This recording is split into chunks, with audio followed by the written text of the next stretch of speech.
ስትለብሱት አትጨነቁ። ቃል በቃል የሰማነው ነው። አንዳንዴ ይገርመኛል። አንተ ራሱን አሳልፎ የሰጠ በመስቀል የሰዋልን ክርስቶስ እንዴት በምግብ ተጠርጥሯል? እንዴት በልብስ በአንድ ብጫቂ ጨርቅ ራቁቱን እኮ ተሰቅሎላል ክርስቶስ።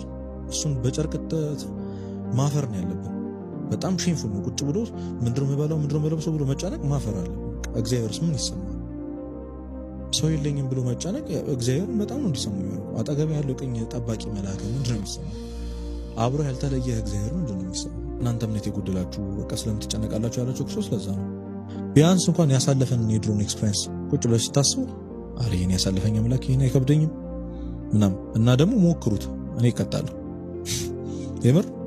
እስኪ አንተ የሚያስጨንቅህን ነገር ለእግዚአብሔር አደራ ሰጥተኸው እስኪ ይውደቅ፣ ያ ነገር ይበላሽ። እስኪ በምንም አስይዛለሁ። እግዚአብሔር አይጥልማ፣ ማንንም ጥሎ አያውቅም።